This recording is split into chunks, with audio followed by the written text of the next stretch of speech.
The dust from the train tracks swirled around her skirts as Clara Daniels clutched her worn leather valise with trembling fingers. Sagebrush tumbled across the wooden platform of Silverwood Station, a desolate outpost in the Arizona Territory, 1885. Her heart pounded against her ribs like a frightened bird as she scanned the unfamiliar faces. This was not the life she had imagined when she'd fled Philadelphia 3 days ago.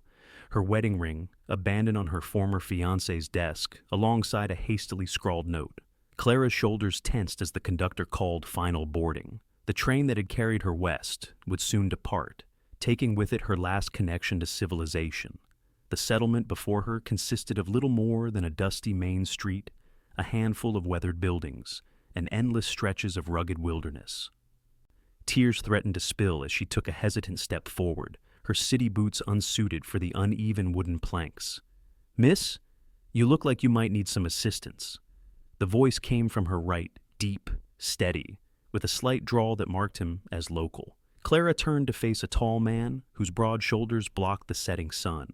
His face was partially shadowed by a wide-brimmed hat, but she could make out strong features weathered by sun and wind. Not the face of a gentleman from Philadelphia society, but one that had known hardship and perseverance. Clara faltered, clutching her valise tighter. The train whistle blew behind her, making her jump. The man extended his hand, calloused and tanned, toward her. "Name's Flynn Cooper, town sheriff." He gestured toward the collection of buildings with his free hand. "Don't look much like what you expected, does it?" Clara shook her head, unable to speak through the knot in her throat. Flynn Cooper's eyes softened as he studied her face. "You're already home, miss. Just don't know it yet." His hand remained steady, an anchor in the sea of uncertainty that threatened to drown her. Surprising herself, Clara placed her gloved hand in his. "Clara Daniels," she managed. I'm supposed to take a teaching position here." Flynn's face brightened with recognition. "The schoolteacher from back east. We've been expecting you." He gently took her valise. "Town's been without proper schooling for nearly 8 months. The children are about ready to run wild." As they stepped off the platform, the train behind them let out another whistle before slowly pulling away from the station. Clara watched it go. The last ties to her former life disappearing in a cloud of steam and coal smoke.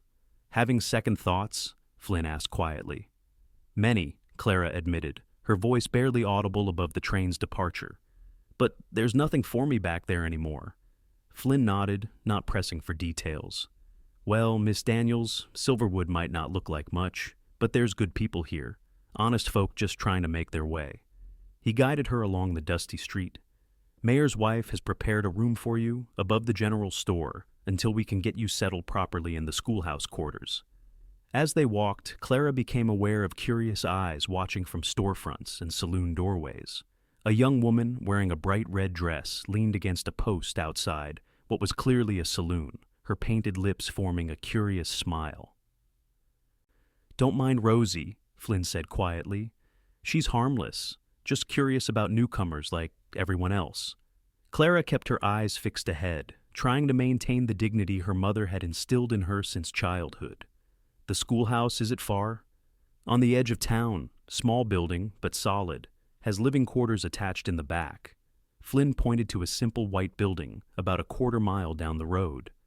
"Mayor insisted on white paint, said it makes it look more," what was the word he used? "Dignified." Despite her anxiety, Clara felt a small smile tugging at her lips. "And the children? How many will I be teaching?" "About 20 when they all show up, ages 5 to 16. Some only come when their families don't need them for ranch work or mining." Flynn glanced at her. "That going to be a problem?" Clara straightened her shoulders. "I've taught in difficult circumstances before. The children's education matters, regardless of how often they attend." Flynn's expression softened. "Figured you'd say something like that." He guided her toward a 2-story building with Anderson's General Merchandise painted across its wooden facade. "Mrs. Anderson has been talking about nothing but your arrival for weeks, prepared the room herself." The door to the general store swung open, and a plump woman with kind eyes and gray-streaked hair hurried out. "Oh, you must be our Miss Daniels." She wiped her hands on her apron. "I'm Margaret Anderson. My husband Harold is the mayor." Clara extended her hand. Clara Daniels. Thank you for arranging accommodations for me. Nonsense, dear. We couldn't have our new teacher sleeping on a bedroll, could we? Margaret turned to Flynn. Sheriff, would you bring the young lady's trunk when it comes off the freight car? Flynn nodded. Already planned on it, Mrs. Anderson. Margaret ushered Clara inside, chattering about the town, the people, and how excited everyone was to have a proper teacher. Clara's head swam with information as she was led up a narrow staircase to a small but clean room with a single window overlooking the main street. It's not much, Margaret apologized, but it's clean and safe. Clara set her valise down and turned to the older woman with genuine gratitude. It's more than sufficient, Mrs. Anderson. Thank you. After Margaret left, Clara sank onto the edge of the narrow bed, exhaustion washing over her. She removed her hat and gloves, placing them carefully on the bedside table. The room was simple: a bed, a washstand with a ceramic pitcher and basin, a small wooden wardrobe, and a chair beside the window. But it was clean and private, two things Clara desperately needed after days of travel. She moved to the window, watching as Flynn returned to the train station, presumably to collect her trunk. His tall figure moved with purpose, acknowledging townspeople with brief nods as he passed. There was something reassuring about him, a steadiness that Clara found herself drawn to, despite her initial fear. "You're already home," he had said. The words echoed in her mind as she watched the sunset paint the dusty street in shades of gold and amber. Could this remote settlement truly become home, after everything she'd left behind? Clara's thoughts were interrupted by a knock at her door. Margaret stood there with a tray containing a bowl of stew, fresh bread, and a cup of coffee. "Thought you might be hungry after your journey," she said, placing the tray on the small table by the window. "That's very kind of you." Clara's stomach rumbled at the scent of the food, reminding her she hadn't eaten since early morning. "Sheriff Cooper brought your trunk. It's downstairs too heavy for these old stairs tonight. He said he'd bring it up first thing tomorrow." Margaret lingered in the doorway. "If you don't mind my asking, what brings a refined young lady like yourself all the way out here? Most teachers we get are older widows or unmarried women with nowhere else to go." Clara carefully considered her response. "I wanted a fresh start. Philadelphia had too many memories." Margaret nodded, understanding in her eyes. "Well, dear, Silverwood is certainly good for fresh starts. Get some rest. Tomorrow, I'll introduce you to some of the families with school-age children." After Margaret left, Clara ate slowly, savoring the hearty stew. Then she washed her face and hands in the basin and changed into her nightgown. As she lay in the unfamiliar bed, listening to the distant sounds of the saloon piano and occasional laughter from the street below, she thought of Sheriff Flynn Cooper's words again. "You're already home." Perhaps, with time, they would prove true. Morning arrived with golden sunlight streaming through the thin curtains and the sounds of Silverwood coming to life. Clara dressed carefully in one of her simpler dresses, a blue cotton with modest trim, and pinned her honey-brown hair into a practical bun. Today would be her first real introduction to the community she would serve, and first impressions mattered. A knock at her door announced Flynn's arrival with her trunk.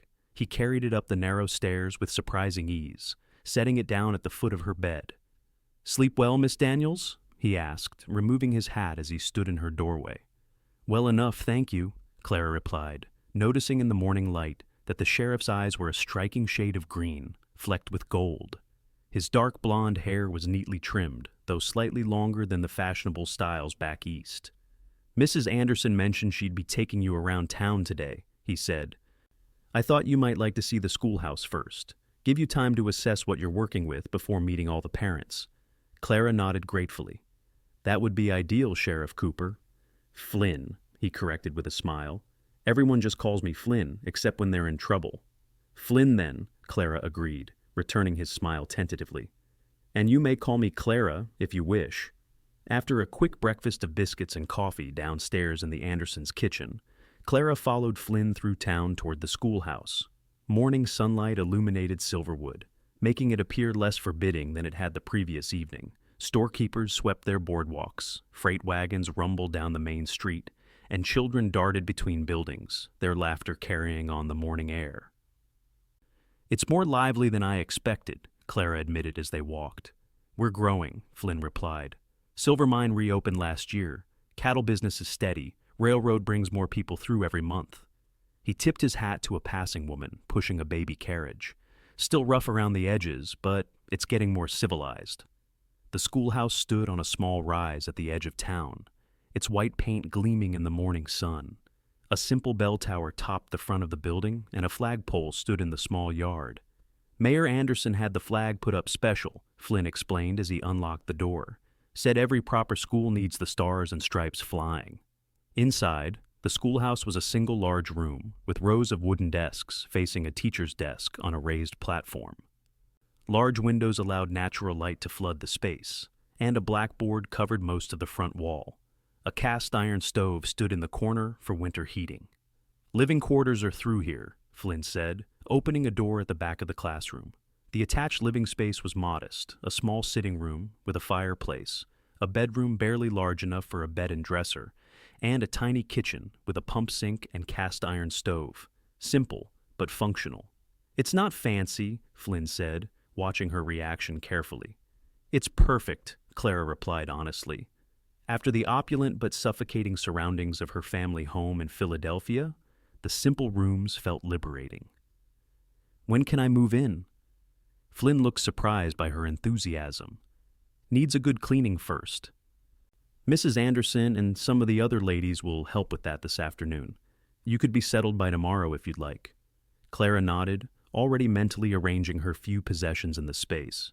"I'd like to review the school books and materials. Is there a curriculum I should follow?" Flynn chuckled. "Whatever you left behind in Philadelphia is probably leagues ahead of what we've been doing. Previous teacher left some books and lesson plans in that cabinet," he said, pointing to a tall wooden cabinet beside the teacher's desk. "But most parents will be grateful for whatever you can teach their children." Clara spent the next hour examining the available materials while Flynn made minor repairs to a loose window frame. The books were outdated, but serviceable. She would need to write to her former colleagues in Philadelphia for more current materials. "Sheriff Cooper Flynn," she corrected herself. "May I ask why the previous teacher left?" Flynn paused his work. "Got married to a rancher from up north. Happens a lot out here, women are scarce, and a lady with education is especially prized." He studied her for a moment. "Which reminds me, you'll likely get your share of suitors once word gets out there's a new schoolteacher in town." Clara felt heat rise to her cheeks. "I'm not interested in marriage prospects, Sheriff. I came here to teach." Flynn nodded, though his eyes held a hint of amusement. "Fair enough, just giving you fair warning. The Anderson dinner on Sunday will probably be your first exposure to the local bachelors. Harold invites everyone important in town." "I appreciate the warning," Clara said stiffly, turning back to the books. They spent another hour at the schoolhouse before Flynn escorted her back to town, where Margaret was waiting to introduce her to the community. The morning passed in a blur of names and faces, the blacksmith and his wife, with twin boys of 8, the doctor with a serious daughter of 12, the baker whose son helped in the shop but needed proper arithmetic, ranchers from outside town, with children who could only attend sporadically. By midday, Clara's head was spinning with information. Margaret insisted she rest before the afternoon cleaning party at the schoolhouse, and Clara gratefully retreated to her room for an hour of solitude. As she sat by the window, watching the town's activities, she noticed Flynn across the street, speaking with a man whose fancy suit marked him as an outsider. Their conversation appeared tense, with the well-dressed man gesturing emphatically, while Flynn maintained a calm but firm stance. Finally, the man stalked away, and Flynn watched him go, his expression unreadable before he turned and headed toward his office. Clara found herself curious about the exchange, but had little time to dwell on it. Soon Margaret was calling for her, and the afternoon was consumed with cleaning the schoolhouse alongside a group of local women eager to know more about their new teacher. "Where are you from originally, Miss Daniels?" asked Mrs. Peterson, the blacksmith's wife, as they scrubbed the classroom floor. "Philadelphia?" Clara answered, pushing a strand of hair from her forehead with her wrist. "Goodness, what brings you all the way out here?" This from Mrs. Williams, whose husband owned the livery stable. Clara had prepared for this question. "I wanted adventure. Teaching opportunities in Philadelphia are limited unless you have connections, and I wanted to make my own way." The women exchanged knowing glances. Running from something or someone, asked a younger woman named Beth, who had been introduced as the general store clerk's wife. "Beth!" Margaret scolded. "Don't be nosy." Clara forced a smile. "It's fine. I'm not running exactly, just seeking something new." The women seemed to accept this, moving on to local gossip that Clara listened to with half an ear, gleaning information about the community dynamics. By sunset, the schoolhouse gleamed with cleanliness, and Clara's living quarters had been outfitted with fresh linens, curtains, and basic pantry supplies. "You can move in tomorrow," Margaret announced as they walked back to town. "Harold will have some of the men bring your trunk over in the morning." "Thank you all for your help," Clara said sincerely. "I'm eager to begin classes on Monday." That evening, as Clara prepared for bed, another knock came at her door. Flynn stood there, hat in hand. "Evening, Miss Daniels. Thought you might like to know I posted the school opening announcement today. Class is starting Monday at 8 o'clock sharp." He handed her a copy of the notice. "Also, there's something else you should know."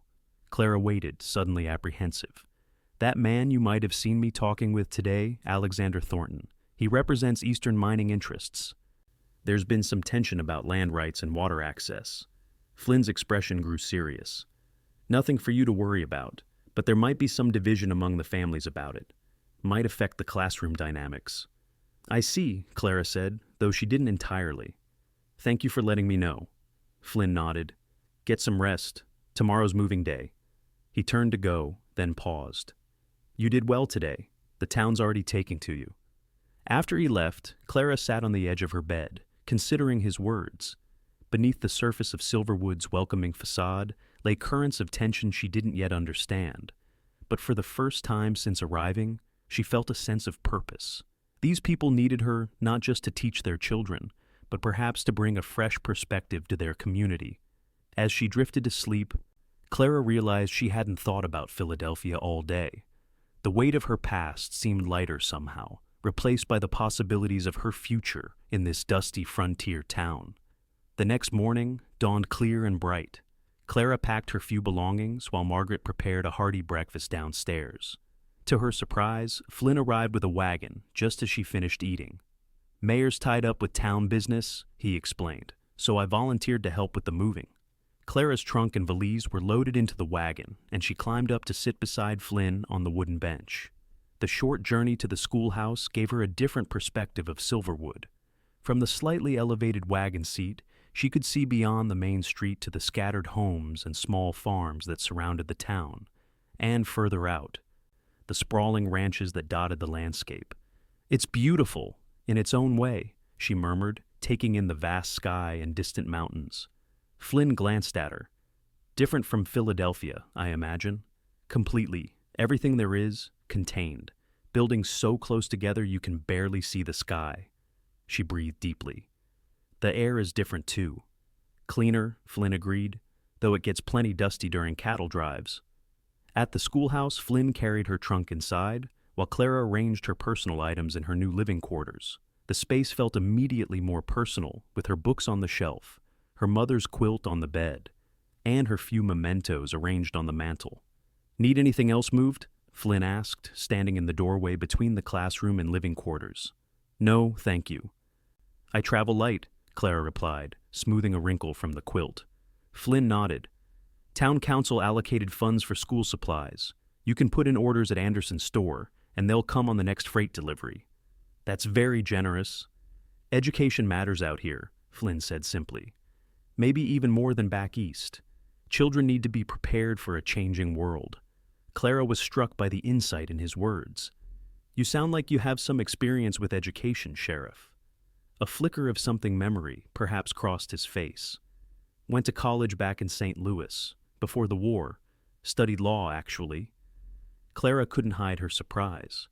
From law to sheriff seems an unusual path. Flynn shrugged. "War changes plans. Came west afterward, like a lot of men." He glanced out the window. "But that's a story for another time. I should let you get settled." As he turned to leave, Clara called after him. "Would you, that is, I'd appreciate a proper tour of the town sometime, to understand the community better." Flynn paused at the door. "I'd be happy to. Tomorrow afternoon, perhaps, after church?" Clara nodded. "That would be perfect." After he left, Clara continued organizing her new home, feeling a tentative sense of belonging beginning to take root. The schoolhouse was peaceful, with only the occasional sound of birds or distant livestock breaking the silence, so different from the constant clamor of Philadelphia. Later that afternoon, as Clara was preparing lesson plans at her desk, a soft knock at the classroom door interrupted her work. A young girl of about 10 stood there, blonde braids hanging over her shoulders, wide blue eyes studying Clara with curious intensity. "Hello," Clara said, smiling. "Can I help you?" The girl stepped inside, clutching a small bundle wrapped in cloth. "I'm Emma Patterson. My ma said I should bring you these cookies since you're new." She placed the bundle on Clara's desk, carefully unwrapping it to reveal a dozen golden brown cookies. "They're molasses. Ma makes the best in town." "Thank you, Emma. That's very thoughtful." Clara gestured to the seats. "Would you like to sit for a moment?" Emma nodded eagerly, choosing a desk in the front row. "Are you really from Philadelphia? Pa says it's big as 10 Silverwoods." Clara laughed. "It's quite large, yes. Have you always lived in Silverwood?" "Born here," Emma stated proudly. "Pa runs the telegraph office. Says I can work there when I'm older if I learn my letters proper." She eyed Clara hopefully. "Will you teach us about big cities and far-off places?" "I'll teach you about many things," Clara promised.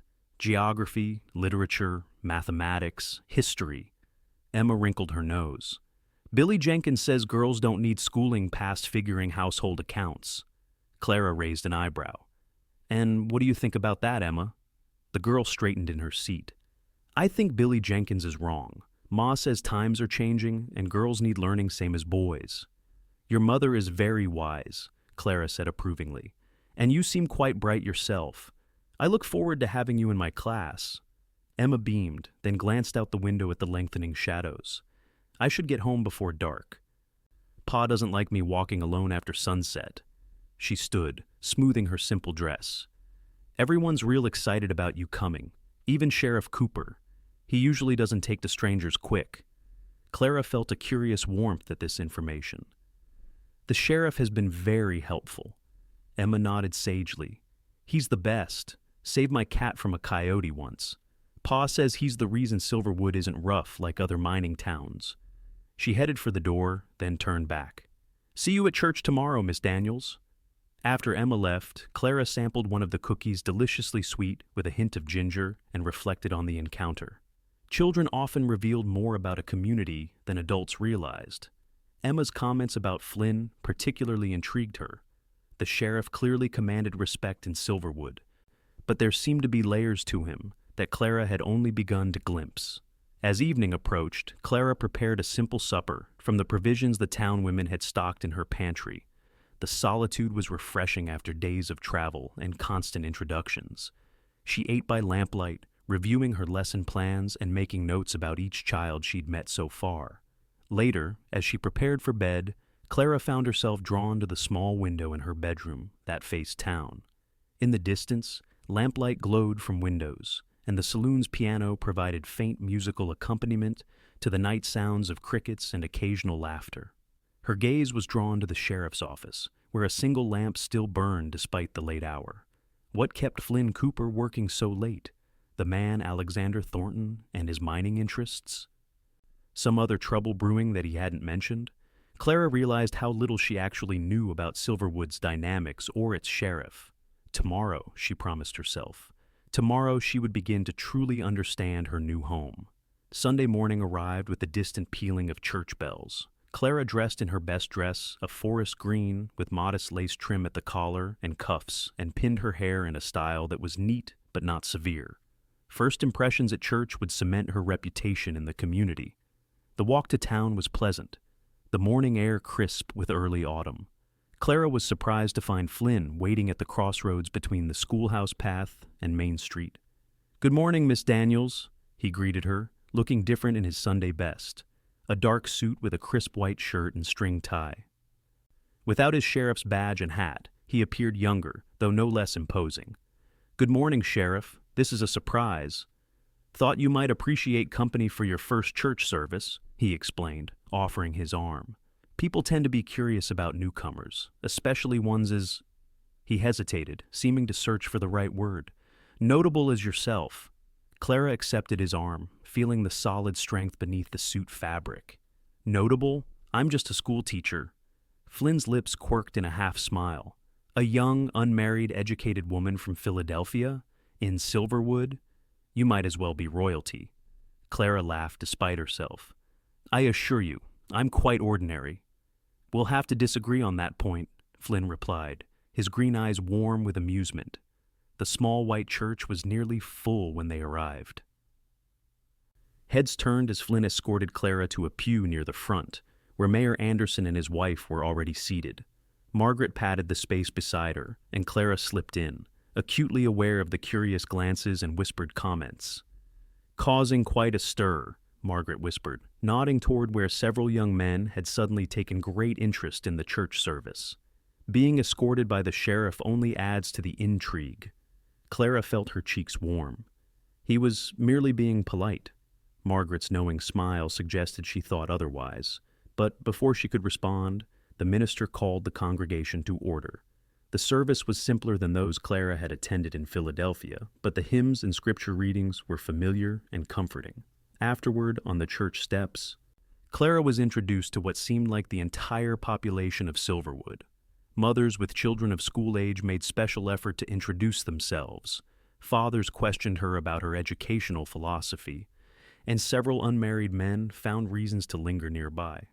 Flynn remained close, his presence somehow both protective and reassuring as he subtly directed the flow of introductions. Clara was grateful for his guidance, especially when confronted with particularly persistent questioners. Miss Daniels needs time to settle in before she's bombarded with every concern about the school curriculum, he said firmly when Mr. Peterson began a lengthy inquiry about his son's education. As the crowd dispersed for Sunday dinner, Flynn turned to Clara. Still interested in that tour? Absolutely, she replied. Though perhaps we could start with lunch, I'm famished. Flynn's expression brightened. Mrs. Rivera's cafe serves the best Sunday lunch in town. If you don't mind Mexican food. Clara had never tried Mexican cuisine, but was eager to experience the local culture. Lead the way, Sheriff. The cafe was a small, colorful establishment tucked between the barber shop and hardware store. Delicious aromas of spices and cooking meat filled the air as they entered. A plump woman with silver-streaked black hair greeted Flynn warmly in Spanish before switching to English when she noticed Clara. Ah, the new teacher? Welcome, welcome. She ushered them to a small table near the window. I save best table for you. My Carlos will be in your school next week. Very smart boy, but no English so good yet. Clara smiled. I look forward to meeting him. I'm sure we'll work together to improve his English. Mrs. Rivera beamed. I bring you special lunch. On the house, welcome to Silverwood. Despite Clara's protests, Mrs. Rivera insisted the meal was a gift. Flynn explained that the Rivera family had been in the area for generations, long before it was United States territory. They've faced discrimination, he said quietly, but they're an important part of our community. Their oldest son, Pedro, works as my deputy. The food was unlike anything Clara had tasted, spicy, flavorful, with combinations of ingredients she couldn't identify but thoroughly enjoyed. Flynn watched with amusement as she sampled each dish. Different from Philadelphia cuisine, he asked. Wonderfully so, Clara admitted. Though I may need to build up tolerance for the spicier dishes.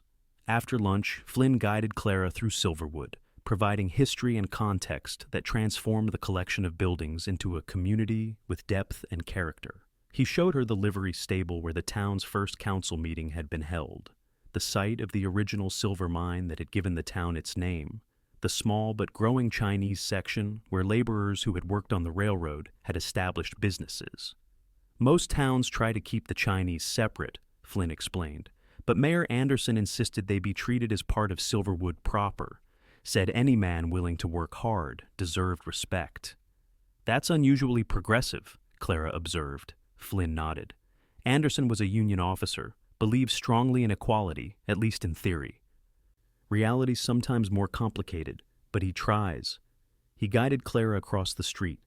That's caused some friction with the newer business interests. Like Mr. Thornton? Clara asked, remembering the well-dressed man from before. Flynn's expression grew serious. Thornton represents Eastern investors who want to expand mining operations. They've bought up several smaller claims and are pressuring ranchers to sell water rights. He paused outside the telegraph office. The town's divided. Some see opportunity for growth, others fear losing what makes Silverwood special. "And where do you stand, Sheriff?" Clara asked, studying his face. Flynn considered his answer carefully. "I believe in progress that benefits everyone, not just those with the most money." His eyes met hers. "But my job is to keep the peace, regardless of my personal opinions." As they continued their tour, Clara began to understand the complex dynamics that ran beneath Silverwood's surface.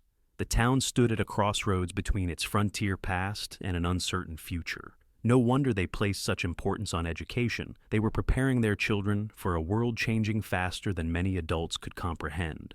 Their final stop was the sheriff's office, a simple but tidy building with 2 cells in the back, currently empty.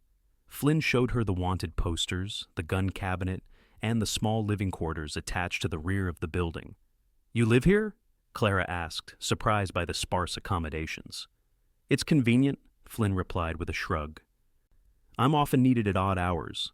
Clara noticed a small bookshelf filled with law texts and literature classics. "You still study law?" Flynn's expression softened. "Try to keep my mind sharp. Out here, being sheriff means being judge and jury sometimes, at least until the circuit judge comes through." He ran a finger along the spine of a leather-bound volume.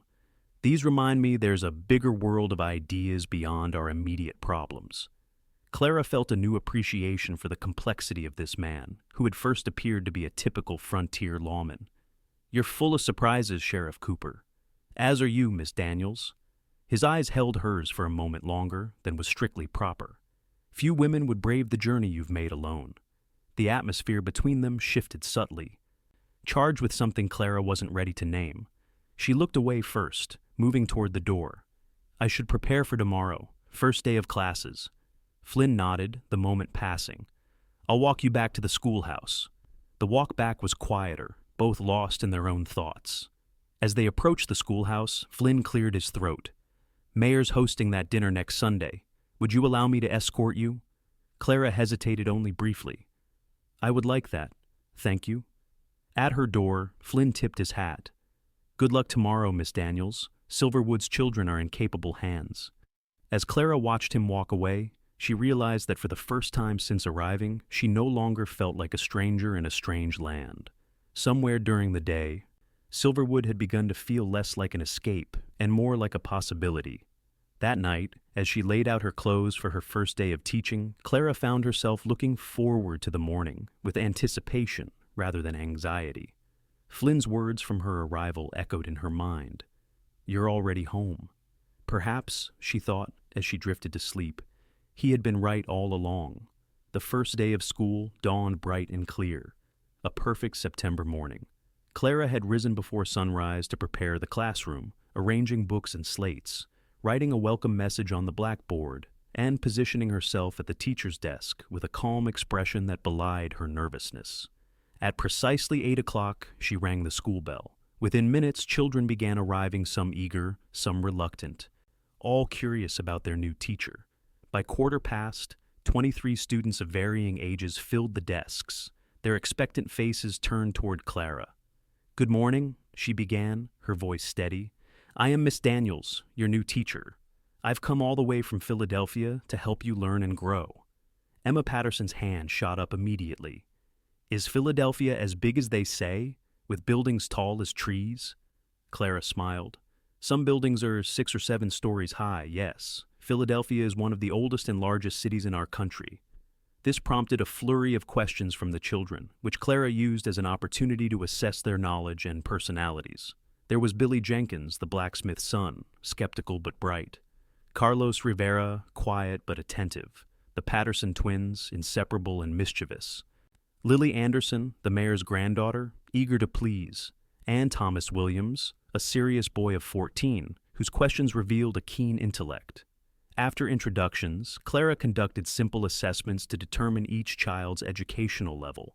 As Flynn had warned, their knowledge varied widely. Some could barely write their names, while others showed remarkable proficiency in certain subjects. By lunchtime, Clara had divided the students into 3 groups based on ability rather than age, a system that raised eyebrows among some of the older children, but which she explained was temporary until she better understood their individual needs. As the children ate their packed lunches in the schoolyard, Clara noticed Flynn observing from the road. He tipped his hat when she caught his eye, but didn't approach, seemingly content to watch from a distance. The gesture touched her. He was checking on her without interfering. The afternoon session focused on establishing rules and routines. Clara was firm but fair, making it clear that she expected effort and respect from all students regardless of background or circumstances. By dismissal time, she had earned, if not the respect, at least the cautious acceptance of her pupils. As the last child departed, Clara sank into her chair, exhilarated and exhausted. The day had gone better than she'd dared hope. The children were generally well-behaved, if unpolished, and showed genuine enthusiasm for learning. A knock at the open door drew her attention. Flynn stood there, holding a small basket. "Thought you might be too tired to cook after your first day," he said, setting the basket on her desk. "Mrs. Rivera sent dinner." "That's incredibly thoughtful," Clara said, realizing she was indeed famished. Would you care to join me?" Flynn hesitated, then nodded. "If it's not improper," Clara laughed softly. "I think we're past worrying about Philadelphia proprieties out here, don't you?"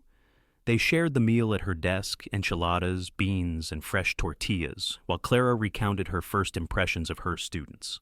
Flynn listened attentively, occasionally offering insights about particular families or situations she should be aware of. "Thomas Williams has a real aptitude for mathematics," Clara noted. "He solved problems I wouldn't expect a boy his age to understand." Flynn nodded. "His father wants him to take over the livery, but Thomas dreams of becoming an engineer. Been teaching himself from books ordered from back east. And the Rivera boy, Carlos, he's struggling with English but seems very bright. His mother teaches the children Spanish at home.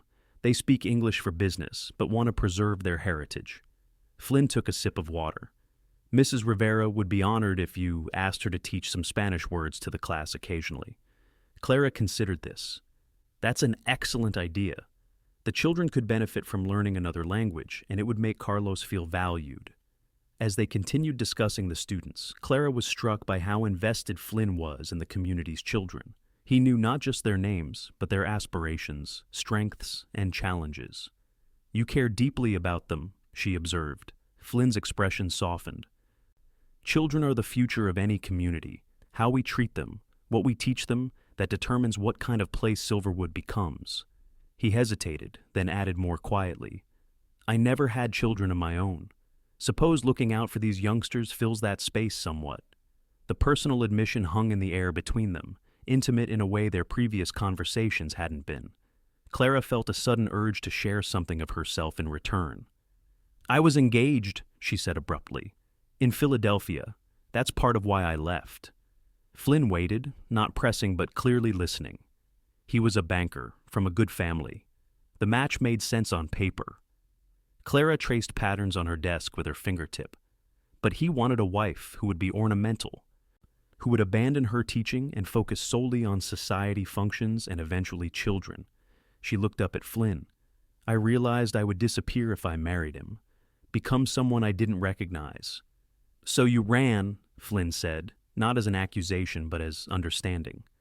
"I chose a different path," Clara corrected gently. "One where I could still be myself." Flynn nodded slowly. "Brave choice. Not many would have the courage." "What about you?" Clara asked. "You mentioned college, law school. How did you end up as sheriff in Silverwood?" Flynn's expression grew distant. "Served in the war union side. Afterward, law practice in St. Louis felt trivial.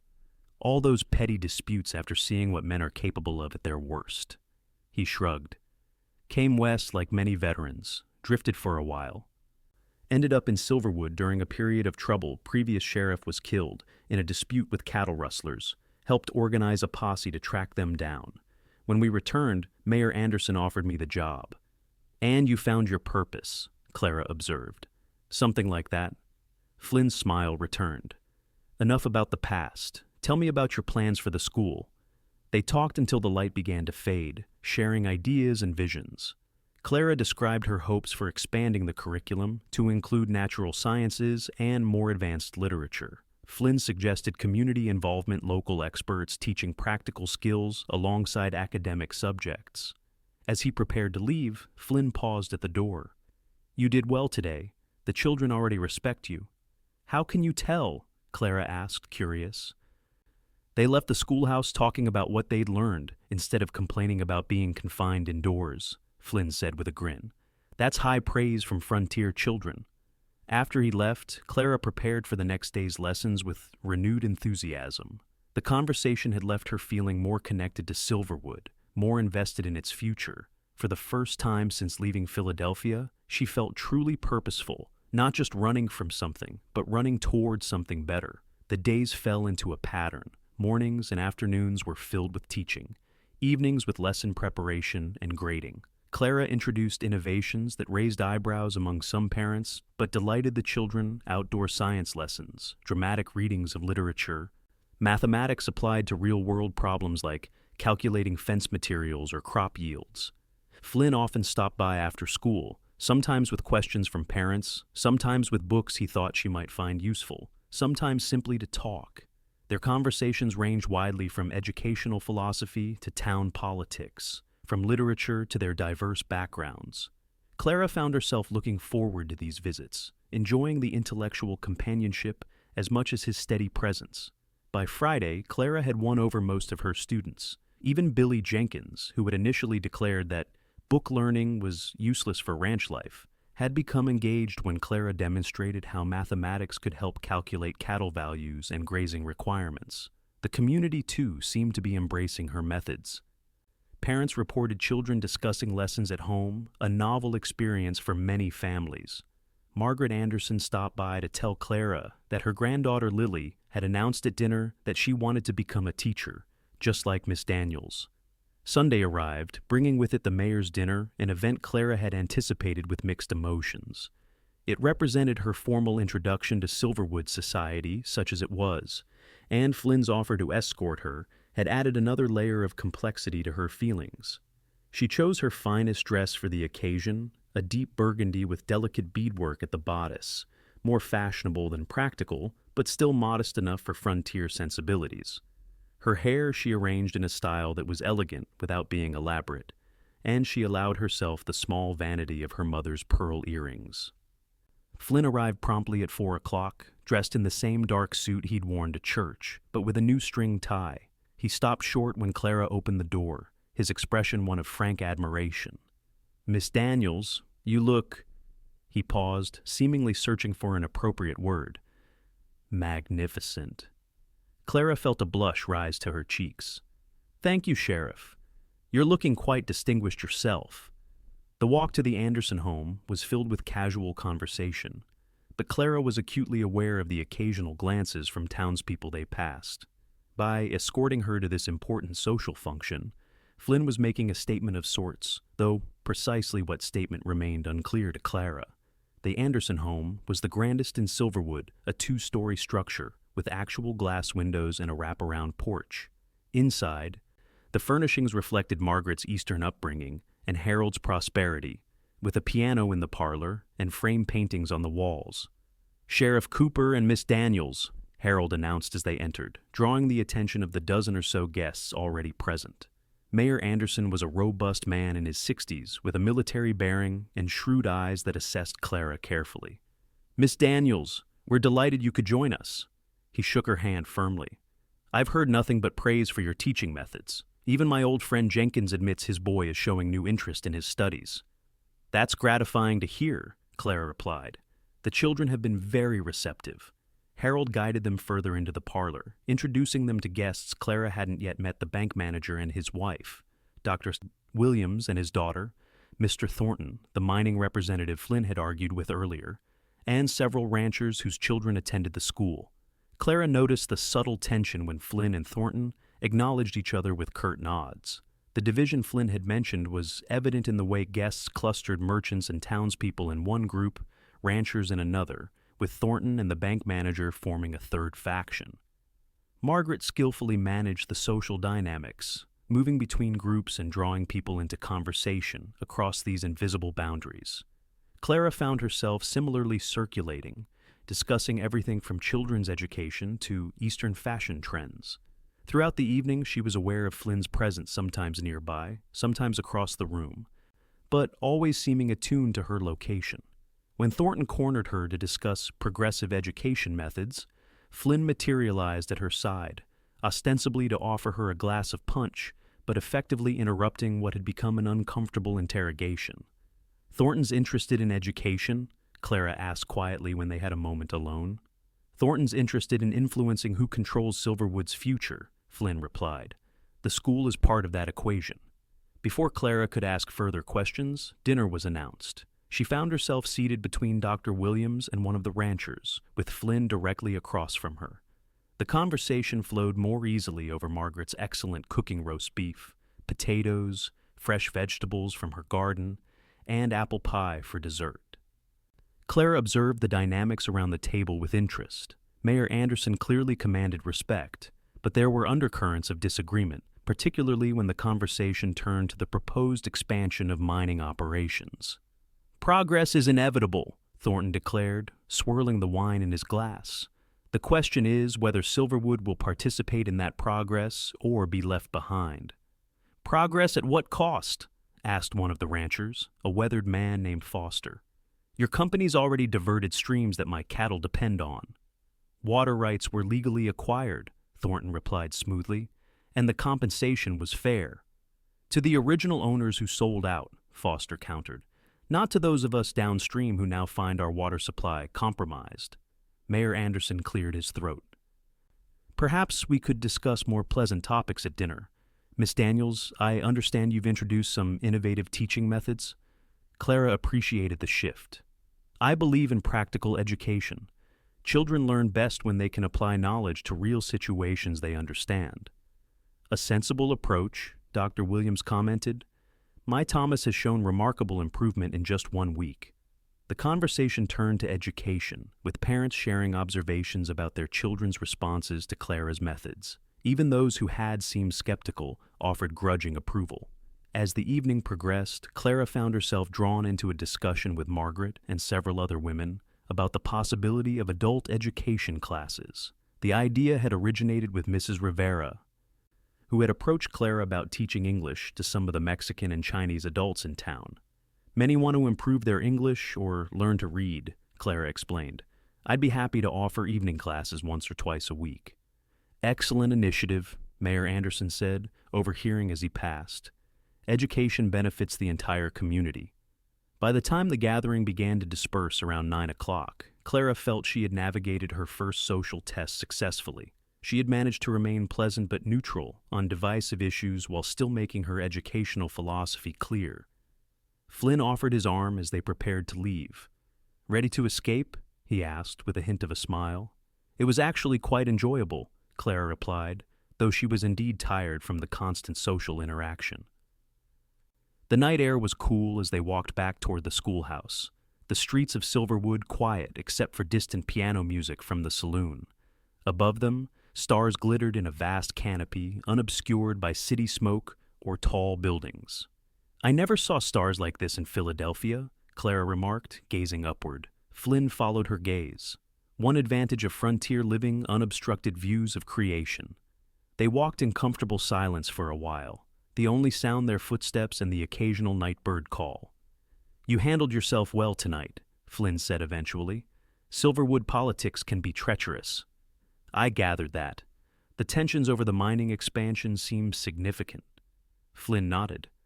"Thornton represents powerful interests. His company has been buying land and water rights throughout the territory. Some see opportunity jobs, growth, prosperity. Others fear losing the character of Silverwood, not to mention their livelihoods. And the mayor? Trying to balance competing interests. He believes in progress, but wants it controlled, beneficial to the whole community." Flynn glanced at her. "Your position as teacher places you somewhat above these disputes, but people will still try to enlist your support." "I'm beginning to understand that," Clara said thoughtfully. "The school represents the future. Whoever shapes the children's education influences what Silverwood becomes." Flynn looked impressed. Exactly. That's why Thornton was so interested in your methods. They had reached the schoolhouse. Clara paused at the steps, turning to face Flynn. Thank you for escorting me tonight. And for the guidance. My pleasure, Flynn replied, his voice softening. In the moonlight, his features seemed both stronger and gentler somehow. Clara, whatever he had been about to say was interrupted by the sound of rapid hoofbeats. A rider appeared on the road, heading directly for them. Flynn instinctively moved in front of Clara as the horse and rider skidded to a stop. Sheriff! The young man Clara recognized him as Pedro Rivera. Flynn's deputy was breathless. Fight at the saloon, Miner pulled a knife on Foster. It's bad. Flynn's expression immediately shifted to professional concern. Anyone hurt? Foster took a cut to the arm. Nothing fatal, but they're still going at it. Thornton's men and the ranchers.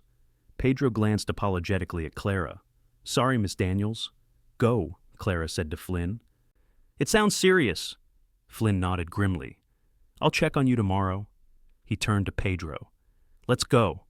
Clara watched them ride away, the moment between her and Flynn broken by the reality of frontier life. Violence was never far from the surface in a town like Silverwood, where different interests competed for limited resources and opportunity. As she entered her quarters and prepared for bed, Clara reflected on the evening. She had glimpsed the complexities beneath Silverwood's surface, the alliances and rivalries, hopes and fears that define the community. And she had begun to understand her own place within that web of relationships. Most troubling was the realization that she was developing feelings for Flynn Cooper that went beyond friendship or professional respect. His intelligence, integrity, and quiet strength appealed to her in ways her Philadelphia fiancé never had. But pursuing such feelings would complicate her position in the community and potentially undermine the independence she had sought by coming west. Clara fell asleep with these thoughts circling in her mind, her dreams a confused mixture of Philadelphia drawing rooms and Silverwood's dusty streets, with Flynn always somehow present at the periphery, watching over her. The following weeks brought a rhythm to Clara's life in Silverwood. Her days were filled with teaching, her evenings with preparation, and the adult education classes that had begun on Tuesday and Thursday nights. The classes had started small, just 5 adults, including Mrs. Rivera and 2 Chinese merchants, but word spread quickly. And by the 3rd week, Clara was teaching basic English and reading skills to 15 eager adult students. Flynn remained a steady presence, though the growing tensions in town demanded more of his attention. The fight at the saloon had been only the first of several confrontations between miners and ranchers. Nothing serious enough to warrant arrests, but enough to keep Flynn and Pedro constantly vigilant. Clara saw less of him than before, their conversations often limited to brief exchanges when he checked on the schoolhouse or escorted her to church on Sundays. She told herself this was for the best. Her focus should be on her teaching, not on developing feelings for the sheriff. Yet she couldn't deny the lift in her spirits whenever he appeared at the schoolhouse door. October brought cooler weather and the first hints of autumn color to the landscape around Silverwood. Clara had settled into her role as teacher, earning the respect of both children and parents with her dedication and results. Even the most skeptical parents now acknowledged that their children were learning more effectively under her methods. One crisp Friday afternoon, as Clara dismissed her students for the weekend, she noticed Flynn waiting by the schoolyard gate. He hadn't visited in nearly a week, and the sight of him tall and steady in his familiar hat and vest made her heart beat a little faster. "Sheriff Cooper?" she greeted him, trying to keep her tone professionally friendly as the last children departed. "This is a pleasant surprise. Miss Daniels." Flynn removed his hat. "I was hoping to speak with you, if you have a moment." "Of course." Clara gestured toward the schoolhouse. "Would you like to come inside? It's getting chilly." Once inside, Clara busied herself stoking the stove, while Flynn paced slightly, seeming uncharacteristically uncertain. "Is something wrong?" she asked, concerned by his demeanor. "Not wrong exactly." Flynn stopped pacing. "I've been meaning to ask. That is, Mayor Anderson is hosting a harvest dance next Saturday. It's a town tradition. I wondered if you would consider attending. With me." There was something in his tone that suggested this was more than the casual escort arrangement they had established for church and the mayor's dinner. Clara felt warmth rise to her cheeks. "I would like that very much," she replied, surprised by how steady her voice sounded, despite her fluttering pulse. Flynn's expression relaxed into a smile. "Good, that's good." He cleared his throat. "There's something else. I've been asked to take a prisoner to the territorial court in Prescott next week. I'll be gone 3 days, maybe 4. Pedro will keep an eye on things here, but with the tensions in town—" "You're worried about trouble while you're away," Clara finished for him. Flynn nodded. "Thornton's bringing in more men for the mine expansion. Foster and the other ranchers are increasingly agitated about water rights." He ran a hand through his hair. "Bad timing for me to be away, but I can't refuse a court summons." "Of course not," Clara agreed. "Is there anything I should do? Any special precautions?" "Just stay alert. Avoid the saloon area after dark. If there's any trouble, go to Mayor Anderson or Dr. Williams." Flynn's eyes held genuine concern. "I don't anticipate serious problems, but tensions are high." "I'll be careful," Clara promised. "When do you leave?" "Monday morning, early. Should be back Thursday or Friday, depending on how quickly the court processes the case." Flynn replaced his hat. "I'll stop by Sunday after church to check on you before I go." After he left, Clara found herself distracted as she prepared her lessons for the following week. Flynn's invitation to the harvest dance felt significant, a step beyond their established pattern of friendly professional interactions. And his concern for her safety during his absence touched her deeply. That evening, as Clara prepared a simple supper, a knock at her door surprised her. Emma Patterson stood on her doorstep, a basket in her hands. "Ma sent these," Emma announced, holding up the basket. "Fresh bread and jam. And she wants to know if you'd like to come to dinner tomorrow. She says you shouldn't eat alone all the time." Clara smiled at the girl's directness. "That's very kind of your mother. Please tell her I'd be delighted to accept." Emma beamed. "Pa says you're good for Silverwood. Says you've brought civilization with common sense, whatever that means." "That's quite a compliment," Clara replied, touched by the assessment. "Sheriff Cooper thinks so too," Emma added with the guileless insight of childhood. "He told Pa, 'You're the best thing that's happened to this town in years.'" Clara felt her cheeks warm. "The sheriff is very supportive of education." Emma gave her a look that suggested she understood more than Clara might wish. "Ma says he looks at you like Pa looks at her, and they've been married forever." Before Clara could formulate a response to this startling observation, Emma continued blithely, "Dinner's at 6 tomorrow. Don't bring anything Ma says you work too hard already." With that, she skipped away, leaving Clara stunned on her doorstep. The following evening at the Patterson home was eye-opening for Clara. The family lived in a modest but comfortable house near the telegraph office where Mr. Patterson worked. Mrs. Patterson, Hannah, as she insisted Clara call her, was a warm, practical woman whose conversation revealed surprising depths. She had been educated at a women's seminary in Denver before marrying and moving to Silverwood, and she maintained a small library of classics and scientific texts. "Most people assume frontier women are ignorant," Hannah confided as they prepared dinner together. "But many of us brought our education and culture with us. We just apply it differently here." The evening was filled with lively conversation, music, Emma was learning the piano, and genuine warmth that made Clara realize how much she had missed family life. The Pattersons treated her not as the schoolteacher, but as a friend, sharing town gossip, family stories, and their hopes for Emma's future. "We want her to have choices," Mr. Patterson explained. "Education opens doors, whether she chooses marriage, career, or both." By the time Clara walked home under Mr. Patterson's escort, the streets being deemed unsafe for a lady alone after dark, she felt she had glimpsed a vision of what life in Silverwood could be, not just a place of work and duty, but of community and belonging. Sunday brought church and then a brief visit from Flynn, who seemed preoccupied with his upcoming journey. He reviewed safety precautions with Clara, made sure she knew where to find Pedro in an emergency, and promised to return as quickly as possible. "Be careful," Clara said as he prepared to leave. "The prisoner, is he dangerous?" "Cattle rustler," Flynn replied. "Not particularly dangerous, but desperate men do desperate things." He hesitated, then added, "I'll be back for the harvest dance." The promise lingered in Clara's mind after he departed. There had been something in his eyes, a warmth, a question, perhaps even a hope that suggested the dance might mark a turning point in their relationship. Monday morning arrived with unexpected commotion.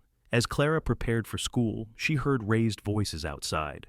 Looking through her window, she saw a group of men on horseback in the schoolyard, Thornton, and several rough-looking individuals Clara didn't recognize.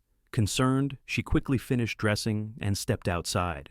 "May I help you, gentlemen? School doesn't begin for another hour." Thornton turned, his expression smoothing into a practiced smile. "Miss Daniels, apologies for the disturbance. We're surveying possible sites for workers' housing. The schoolyard offers a good vantage point." Clara frowned. "This is school property. Any surveys should be arranged through Mayor Anderson and the town council." "Of course. Of course," Thornton agreed too easily. "Just a preliminary look. The company is considering a significant donation to expand the school, you see. With the influx of workers' families, you'll need more space." The implied pressure was clear, except the mining company's influence or face overcrowded classrooms. Clara maintained her composure. "Any educational expansions would need to be discussed with the school board and myself. Now, if you'll excuse me, I need to prepare for my students." Thornton tipped his hat with exaggerated courtesy. "We'll continue this conversation another time, Miss Daniels. When our mutual friend the sheriff returns, perhaps. Though I understand he may be delayed in Prescott longer than anticipated." The subtle threat in his words was unmistakable. As the men rode away, Clara felt a chill that had nothing to do with the morning air. How did Thornton know about Flynn's trip to Prescott? And what did he mean by delayed? Clara's concern deepened when Pedro Rivera stopped by the schoolhouse at lunchtime. "Miss Daniels, just checking that everything is well," he said, his young face serious beneath his deputy's badge. "Sheriff Cooper asked me to keep an eye on you while he's away." "Thank you, Pedro. I'm fine, though Mr. Thornton and some men were surveying the schoolyard this morning without permission." Pedro's expression darkened. "They've been all over town since dawn, measuring, making notes. Mayor's furious, says they have no right without council approval." "Thornton implied Flynn might be delayed in Prescott," Clara said carefully. "Do you know anything about that?" Pedro shook his head. "First I've heard of it. Could be just talk to unsettled people while the sheriff's away." He adjusted his gun belt. "Don't worry, Miss Daniels. I'm keeping close watch on everything." Despite Pedro's reassurances, Clara remained uneasy. The timing of Thornton's activities immediately after Flynn's departure seemed suspicious. But her students needed her attention, so she pushed her concerns aside and focused on teaching. The day passed without further incident, but Clara noticed increased activity in town. As she walked home, more strangers on the streets, more horses tied outside the saloon, a tension in the air that hadn't been present before. That evening, as Clara reviewed student work by lamplight, another knock came at her door. She opened it cautiously to find Hannah Patterson looking worried.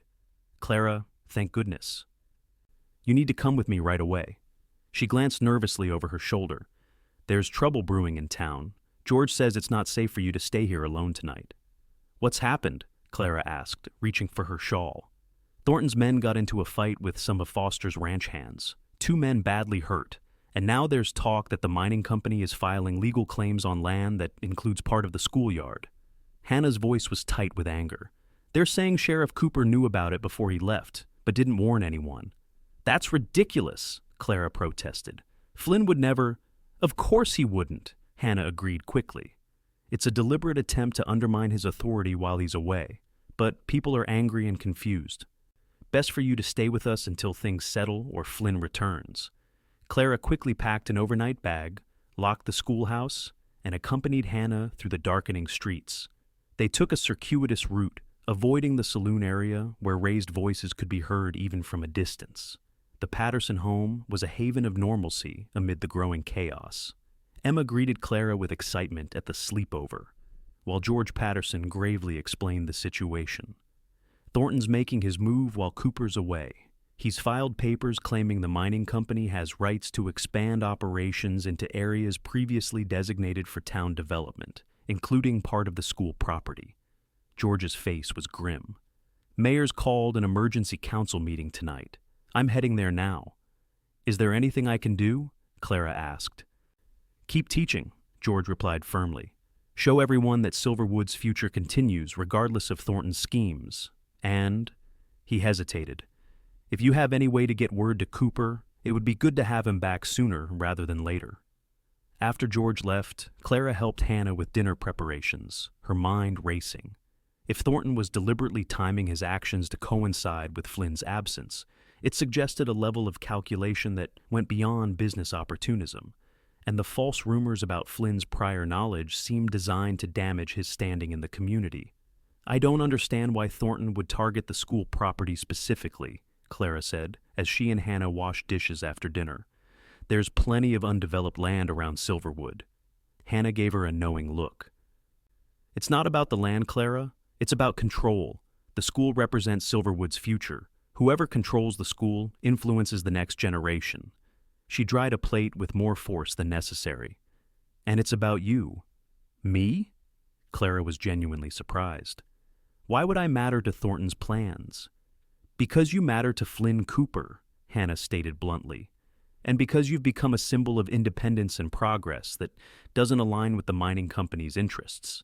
You teach children to think for themselves, to question, to value both practical skills and higher learning." She set the plate down carefully.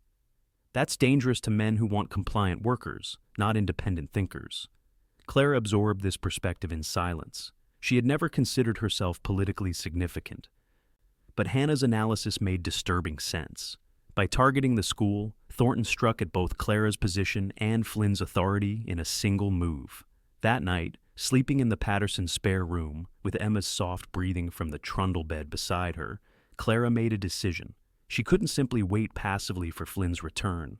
Tomorrow, she would speak at the town council meeting and defend the school's independence.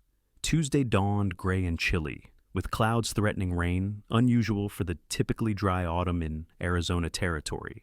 Clara taught her classes with determined normalcy, though several students were absent, kept home by parents concerned about the tensions in town. After dismissal, Clara walked directly to the town hall where the council had reconvened to continue discussions from the previous night. The building was packed with townspeople, the atmosphere tense as Mayor Anderson called for order. Clara slipped into a seat near the back, beside Hannah Patterson, who had saved her a place. At the front of the room, Thornton stood with several well-dressed men. Clara didn't recognize lawyers by their appearance. "The mining company's claim is perfectly legal," one of the lawyers was saying.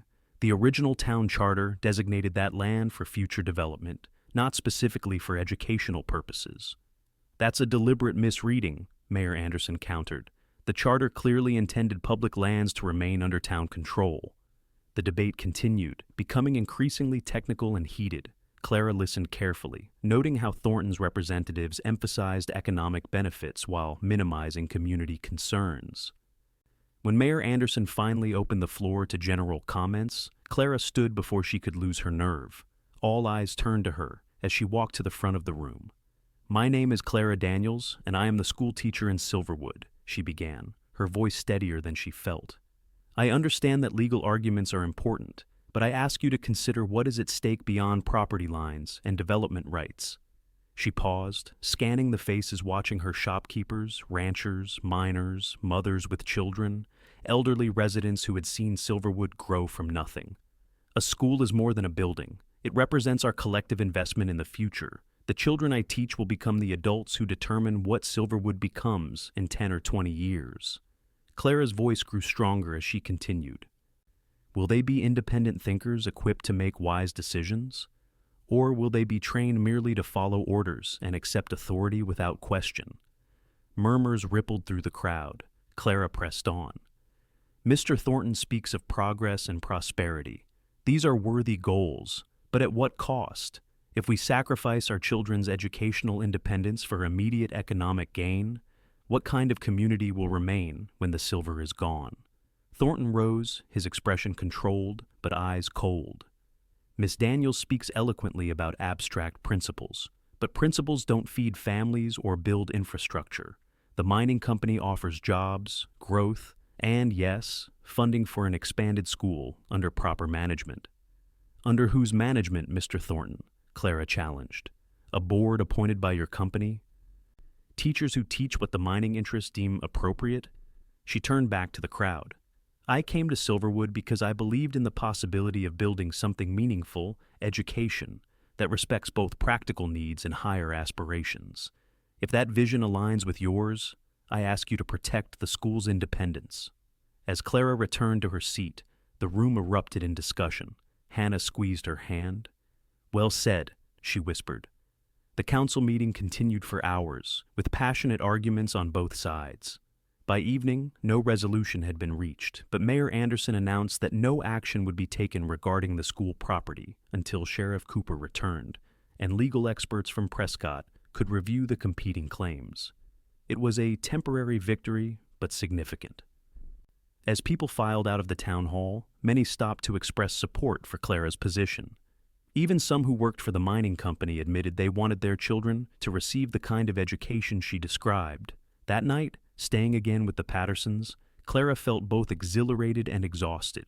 She had taken a public stand, something she would never have dared in Philadelphia, and people had listened.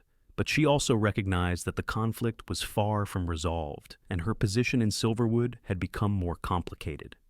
"You were magnificent," Hannah told her as they prepared for bed. "Flynn would have been proud." The mention of Flynn brought a wave of concern. "Has there been any word from him?" Hannah shook her head. "Telegraph lines are down between here and Prescott storm damage, they say." "Convenient timing." Her expression was troubled. "George says we should expect him Thursday at the earliest." Clara nodded, trying to hide her worry. 2 more days seemed an eternity in the current climate of tension, but she had faced her fears once today. She could continue to do so until Flynn returned. Wednesday brought heavy rain, turning Silverwood's streets to mud and keeping many children home from school. Clara used the opportunity to work individually with those who did attend, particularly Carlos Rivera, whose English was improving rapidly. During the lunch break, Pedro Rivera appeared at the schoolhouse door, soaking wet despite his rain slicker. "Miss Daniels," he greeted her, removing his hat. "Just checking in. Things are quiet in town, too wet for trouble." He hesitated. "Everyone's talking about your speech yesterday." "Very brave," Clara smiled. "Thank you, Pedro. Any word from Sheriff Cooper?" "Nothing direct. Stage came through this morning. Driver said the territorial court was backed up with cases. Could delay the sheriff's return." Pedro shifted uncomfortably. "There's something else. Thornton's men were asking about the schoolhouse deed, who holds it, where it's registered. I don't like it." "The deed should be in town records," Clara said, concerned. "Mayor Anderson would know?" Pedro nodded. "Mayor's got it secured. Just wanted you to know they're still pushing." He replaced his hat. "I'll keep watching. Stay dry, Miss Daniels." After school, Clara returned to the Patterson home, where she found George in animated discussion with several other townsmen, including Dr. Williams and the blacksmith, Mr. Jenkins. "We can't let Thornton dictate terms," Mr. Jenkins was saying forcefully. "This is our town." "But we need to be strategic," Dr. Williams countered. "Without Cooper here to maintain order, direct confrontation could turn violent." They fell silent when Clara entered, then George waved her over. "Miss Daniels, your perspective would be valuable. We're discussing how to respond if Thornton escalates matters before Cooper returns." Clara considered carefully. "I believe we should continue normal activities as much as possible. Show that Silverwood functions regardless of external pressures." She paused. "But also be prepared to protect what matters most, not just property, but principles." The men nodded thoughtfully. "Well put," Dr. Williams said. Maintaining normalcy while standing firm on essentials. They continued discussing contingency plans, who would organize if trouble erupted, how to protect vulnerable community members, what legal recourse might exist. Clara listened, offering occasional suggestions, but mostly absorbing the sense of community solidarity that transcended individual interests. These people, so different in background and circumstance, were united by their commitment to Silverwood's future. It was a powerful reminder of why she had come west, seeking not just escape from Philadelphia's constraints, but connection to something authentic and meaningful.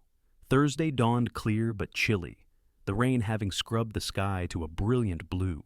Clara walked to school with renewed determination, encouraged by the growing support from townspeople who greeted her warmly along the way.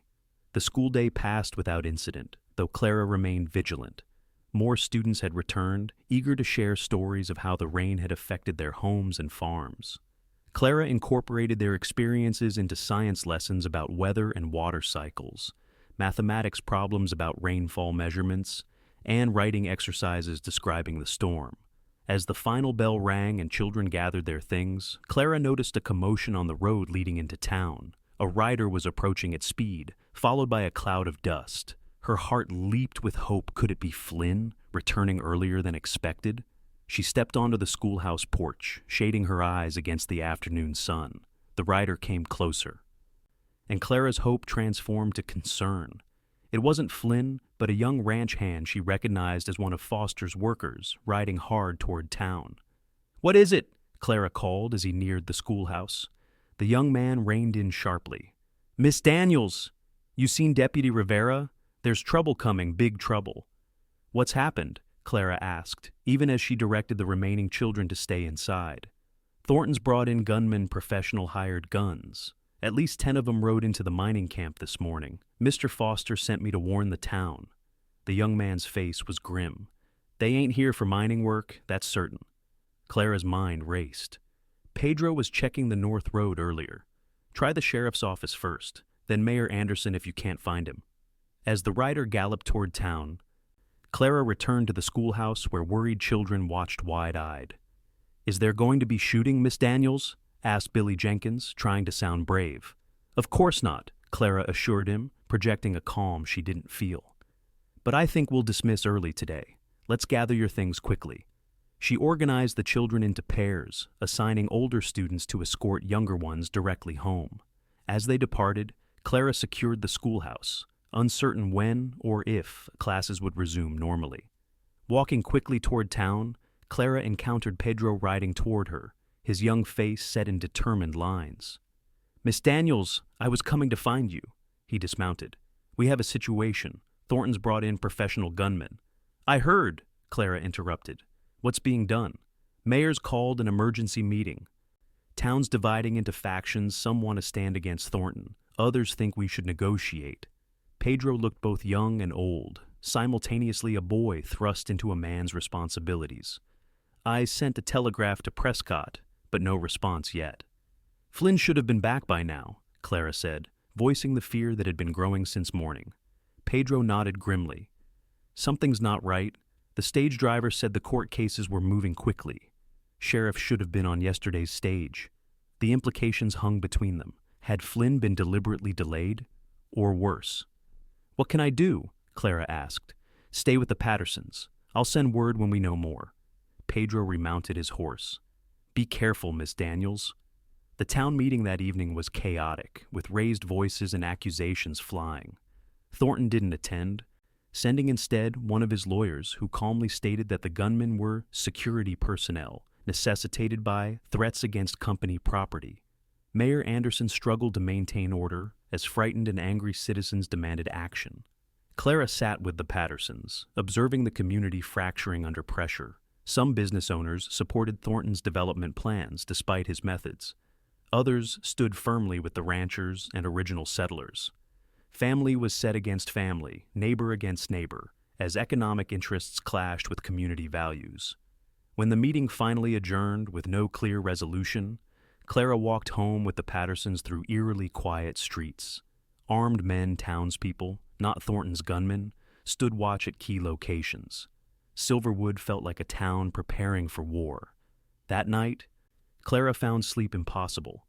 She lay awake in the Patterson spare room, listening to the occasional footsteps of guards patrolling outside and thinking of Flynn.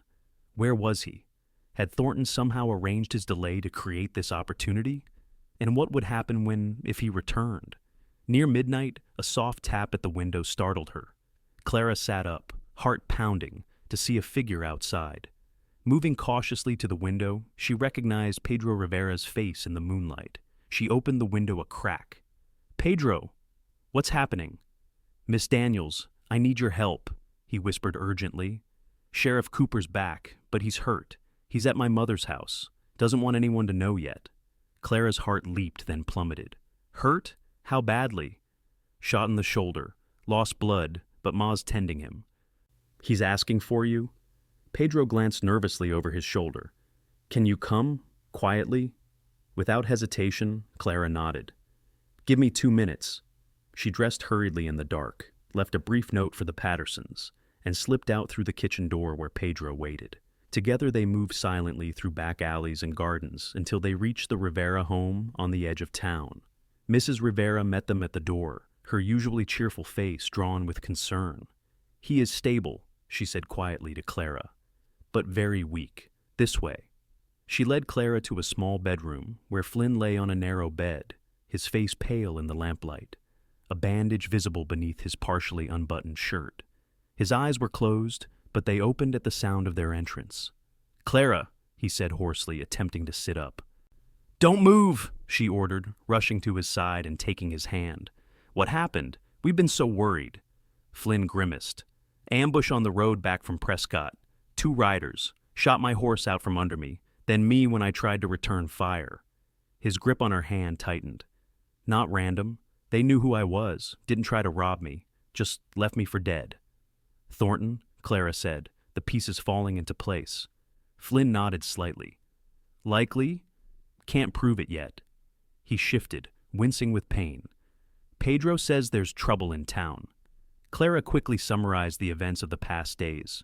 Thornton's claims on the school property, the arrival of gunmen, the town's division.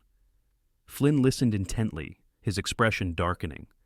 "Just as I feared," he said when she finished. "Thornton's making his move.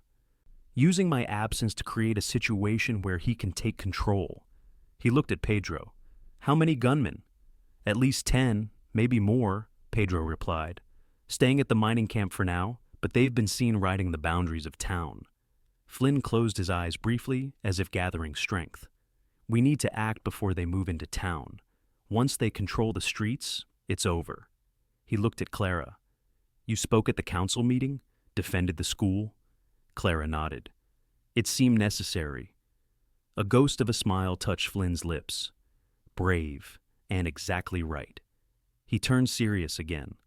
"Thornton will target you now. You've become a symbol of resistance." "What should we do?" Clara asked, still holding his hand. "Get word to people we trust. Mayor Anderson, Dr. Williams, Foster, Jenkins. Tell them I'm back, but injured. We meet at dawn, here." Flynn's voice strengthened with purpose. "Thornton doesn't know I've returned. That's our advantage." Pedro nodded. "I'll spread the word quietly." He slipped out, leaving Clara with Flynn and Mrs. Rivera. "You should rest," Clara told Flynn, concerned by his pallor. "Soon?" His green eyes held hers intently. "Clara, I need to say something, in case—" He trailed off. "Don't," she interrupted. "Don't speak as if you might not have another chance." Flynn's expression softened. "Then I'll say it because it's true, and you should know it. I'm in love with you, Clara Daniels. Have been almost since you stepped off that train." The directness of his declaration took her breath away. In that moment, all her careful reasoning about independence and professional distance crumbled in the face of a simple truth. She loved him too. "Flynn Cooper," she said softly, "your timing is terrible." He chuckled weakly. "Always has been. One of my many flaws." Clara leaned forward and gently kissed his forehead. "Not a flaw I can't live with." She squeezed his hand. "Rest now. We have work to do at dawn." Mrs. Rivera, who had tactfully busied herself preparing herbal remedies across the room, approached with a cup of steaming liquid. "For pain and sleep," she explained, helping Flynn drink it. "You need strength for tomorrow." As the medicine took effect, Flynn's eyes began to close. His last words before drifting to sleep were barely audible. "Stay safe, Clara. Whatever happens." Clara remained by his side until his breathing deepened into sleep, then helped Mrs. Rivera change his bandage. The wound was clean, but serious. The bullet had passed through his shoulder, missing vital areas, but causing significant blood loss and tissue damage. "He is strong," Mrs. Rivera assured her, "and he has reason to heal quickly now, yes?" Her knowing smile made Clara blush. "Is it that obvious?" Clara asked. "To anyone with eyes," Mrs. Rivera replied kindly. "The way he looks at you, like you are water in the desert." She patted Clara's hand. "Love is not so common that we can afford to ignore it when it comes, especially in difficult times." Clara helped Mrs. Rivera prepare for the morning meeting, setting out food and coffee, arranging the small front room to accommodate several visitors. As they worked, Mrs. Rivera shared stories of Silverwood's early days, when her family had already been established in the area for generations before the first Anglo settlers arrived. "This land has seen many conflicts," she said philosophically. "Spanish, Mexican, Apache, American, all claiming the same earth. But the earth remains when the conflicts end." She looked at Clara thoughtfully. "What matters is how we live together afterward." Dawn brought Mayor Anderson, George Patterson, Foster, Jenkins, Dr. Williams, and several other trusted townsmen to the Rivera home. They gathered solemnly around Flynn's bed, which Mrs. Rivera had helped him move to a chair in the front room. Though pale and clearly in pain, Flynn projected an authority that immediately focused the group. "Gentlemen," he began without preamble, "Silverwood stands at a crossroads. Alexander Thornton aims to take control of this town, not through legal means, but through intimidation and force." He outlined what they knew. Thornton had brought in professional gunmen, was making dubious legal claims on town properties, and had likely arranged the ambush that had wounded Flynn. "His strategy is divide and conquer," Flynn continued. "Set business interests against ranchers, old settlers against newcomers. While we fight each other, he consolidates power." "What do you propose?" Mayor Anderson asked. "We're outnumbered if it comes to armed confrontation." "And we can't rely on territorial authorities," added Dr. Williams. "They're too far away and often sympathetic to mining interests." Flynn nodded. "We don't fight on Thornton's terms. We use the law and community solidarity." He looked at each man in turn. "Thornton's power comes from making people believe resistance is futile. We show them it's not." The strategy they developed over the next hour was multifaceted. Mayor Anderson would publicly announce Flynn's return and call a town meeting. Dr. Williams would document the ambush as a legal offense. Foster and the ranchers would form a protective association to guard water rights. And George Patterson would use the telegraph to alert territorial newspapers to the situation in Silverwood. "Public scrutiny is Thornton's weakness," Flynn explained. "His investors back east want profits, not scandal." Throughout the discussion, Clara observed Flynn carefully. Despite his injury, his mind remained sharp, finding connections and possibilities others missed. This was the man she had glimpsed beneath the sheriff's exterior, a strategist and leader whose authority came not just from his badge, but from his intelligence and integrity. As the meeting concluded and the men prepared to implement their parts of the plan, Flynn called Clara to his side. "There's a role for you in this," he said quietly, "perhaps the most important one." "The school," Clara guessed. Flynn nodded. "Reopen it today. Conduct classes normally. Show everyone that Silverwood's future continues regardless of Thornton's threats." His hand found hers. "It's asking a lot. You'll be visible, potentially vulnerable." "I'll do it," Clara said without hesitation. "The children need stability now more than ever." The look Flynn gave her was filled with such admiration and tenderness that Clara felt it like a physical force. "I never doubted you would," he said softly. An hour later, Clara rang the school bell as she did every morning. The sound echoed through Silverwood, a declaration of normalcy amid crisis. Parents who had kept their children home the previous day cautiously brought them to school, encouraged by the news of Flynn's return and the coordinated response to Thornton's threats. Clara taught with determined enthusiasm, focusing on regular lessons while acknowledging the children's questions about the tensions in town. She explained that adults sometimes disagreed about important decisions, but that civilized communities resolve differences through discussion and compromise, not violence. "Is that why Sheriff Cooper got shot?" asked Billy Jenkins bluntly. "Because someone didn't want to compromise?" Clara was startled by his knowledge of Flynn's condition. News traveled quickly in Silverwood, but answered honestly. "Some people choose wrong actions when they're afraid of not getting their way. That's why education is so important. It teaches us to solve problems with our minds, not with force." At noon, as the children ate their lunches in the schoolyard, Clara noticed increased activity in town. People gathered in small groups, talking animatedly. Mayor Anderson moved from group to group, his presence reassuring and authoritative. Pedro Rivera appeared at the schoolhouse gate. "Miss Daniels," he called. "A moment?" Clara joined him, concerned by his serious expression. "What's happening?"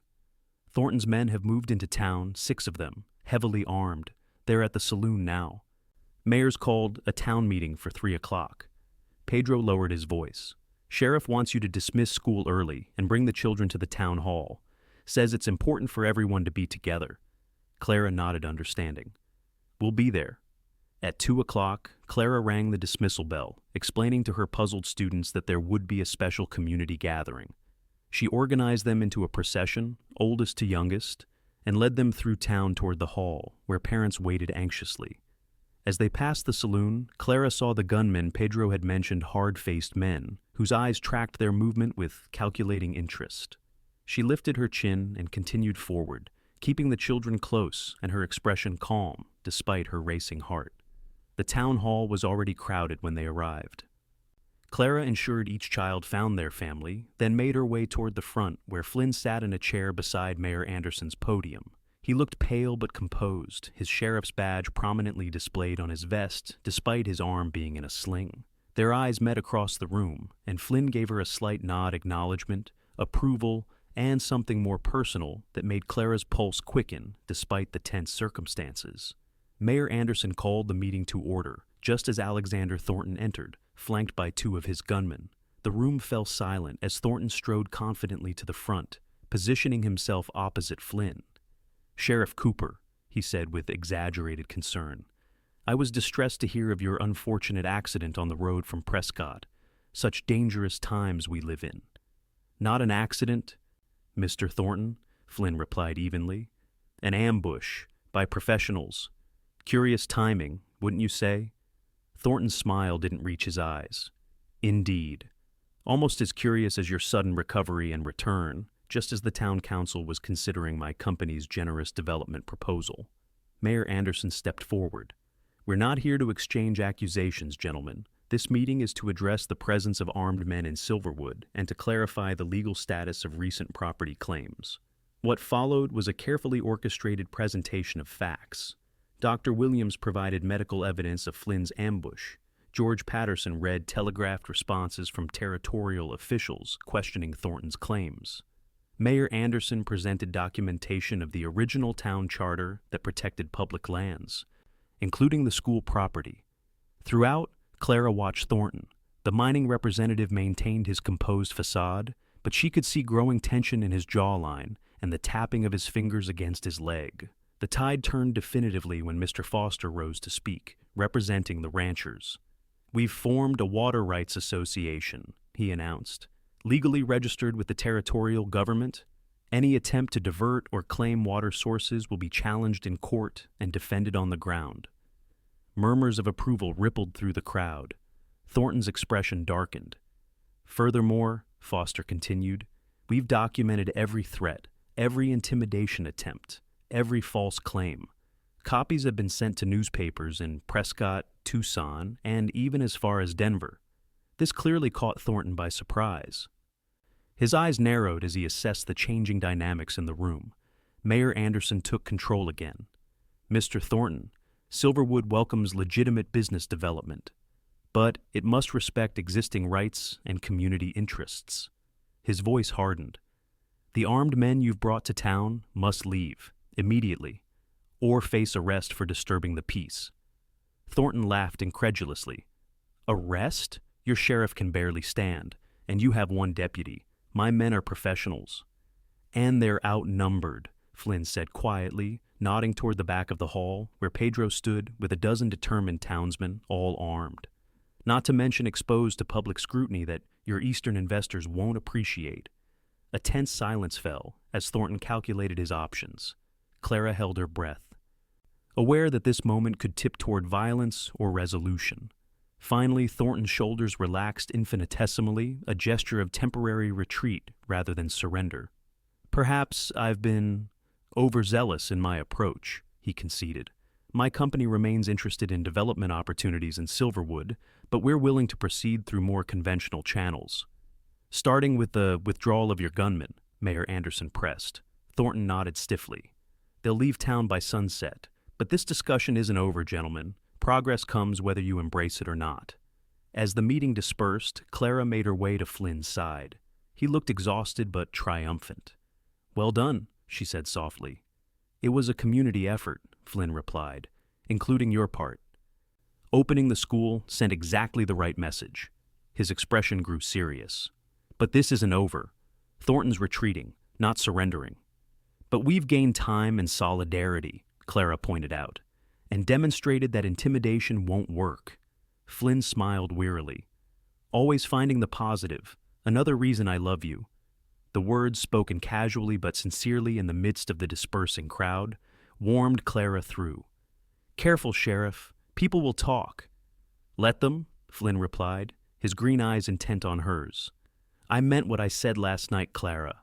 Life's too uncertain to leave important things unsaid. Before Clara could respond, Mayor Anderson joined them. Cooper, you should rest. That wound needs proper healing. He turned to Clara. Miss Daniels, would you ensure our stubborn sheriff actually follows doctor's orders? He listens to you more than anyone else. I'll do my best, Clara promised, offering her arm to Flynn, who accepted it with a rueful smile.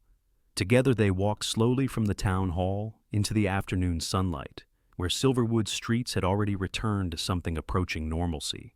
Thornton's gunmen were gathering their horses outside the saloon, preparing to depart under the watchful eyes of Pedro and his volunteer deputies. What happens now? Clara asked as they made their way toward Mrs. Rivera's house, where Flynn would continue his recovery. Thornton regroups, tries different tactics. We remain vigilant. Flynn glanced at her. And life goes on. The school continues to teach. Businesses trade. Ranchers raise cattle. His hand found hers. And maybe the sheriff asks the schoolteacher to consider a future that involves both of them, together. Clara's heart quickened. Is that a proposal, Sheriff Cooper? Not yet, Flynn replied with a hint of mischief. When I propose properly, you'll know it, but it is a declaration of intent. He stopped walking, turning to face her fully, despite the public setting. I love you, Clara Daniels. I want to build a life with you here in Silverwood, a life that honors both your independence and our connection, if that's something you might consider. Clara looked into his eyes, honest, steady, filled with a love she had never expected to find in this dusty frontier town. She thought of her arrival just weeks ago, frightened and uncertain, and how this man had seen her potential to belong, even before she recognized it herself. You told me once that I was already home, she said softly. I didn't believe you then, but you were right. She touched his face gently. Home isn't a place, Flynn. It's where you're understood and accepted for who you truly are. You've given me that gift from the beginning. Flynn's expression brightened with hope. Is that a yes? It's a, I love you too, and yes, I want to build that future together, Clara replied, no longer caring who might see them. Flynn's free arm encircled her waist, pulling her closer. Might be scandalous for the sheriff to kiss the schoolteacher in broad daylight, he murmured. Clara smiled. Silverwood could use a little scandal that doesn't involve gunfights. Their kiss was gentle but filled with promise of healing, of growth, of a future neither had imagined before chance or fate had brought them together in this remote corner of the territory. As they continued toward Mrs. Rivera's house, townspeople nodded greetings, some smiling knowingly at their linked hands. The community that had initially seemed so foreign to Clara now felt like an extension of family people who had stood together against threats, who shared values despite differences, who were building something worth preserving. Thornton and his men departed Silverwood that evening as promised, though few believed they had seen the last of the mining company's ambitions. But the crisis had transformed the town, forging stronger bonds and clarifying what truly mattered to its citizens. The harvest dance, postponed during the trouble, was rescheduled for the following Saturday. Flynn, though still recovering, insisted on fulfilling his promise to escort Clara. They danced carefully to accommodate his injured shoulder, but their joy was evident to all who watched them. Everyone's staring, Clara whispered as they moved slowly around the floor. Let them, Flynn replied contentedly. They're just witnessing what happens when a woman steps off a train into her destiny. Clara laughed softly. That's rather poetic for a lawman. You inspire poetry, he said simply, and courage, and hope, and 1,000 other things I thought I'd lost somewhere along the way. Later that evening, under a canopy of stars, Flynn officially proposed on one knee despite his injury. offering a simple ring with a small diamond that caught the moonlight. "It was my mother's," he explained as Clara accepted it with tears in her eyes. "She made me promise to give it only to a woman of substance and spirit." "I'll try to live up to that description," Clara promised. Their wedding the following spring became a community celebration, with Mrs. Rivera coordinating the feast, Hannah Patterson arranging flowers, and Clara's students forming an honor guard, with raised slates as the couple exited the church. Thornton never returned to Silverwood personally, though his company continued to operate the mine under more respectful management. The town grew gradually, balancing development with preservation of its essential character. Flynn and Clara made their home in a new house built halfway between the schoolhouse and sheriff's office, symbolic of their shared commitment to both their professional responsibilities and their life together. With time, children joined their family, first a son with Flynn's green eyes and Clara's determined spirit, then twin daughters who kept them constantly busy and constantly grateful. Clara continued teaching for many years, eventually training her replacement when she shifted focus to establishing Silverwood's first proper library. Flynn served as sheriff until age suggested a younger man might better handle the physical demands, then transitioned to the role of judge, finally putting his legal education to use in service to the community that had become their home. On quiet evenings, they often reminisced about their beginning, that moment of fate when a frightened young woman had stepped off a train and a steady hand had reached out in welcome. "You knew, didn't you?" Clara would ask. "Even then, somehow you knew we belonged together." And Flynn would smile, the years having softened but never diminished his love for her. "I just recognized home when I saw it," he would reply. Everything else followed naturally from there. In a territory of transients and seekers, they had found permanence. In a time of flux and uncertainty, they had built stability. And in each other, they had discovered that rarest of frontier treasures, a love strong enough to weather any storm, rich enough to sustain any dream, and deep enough to last a lifetime.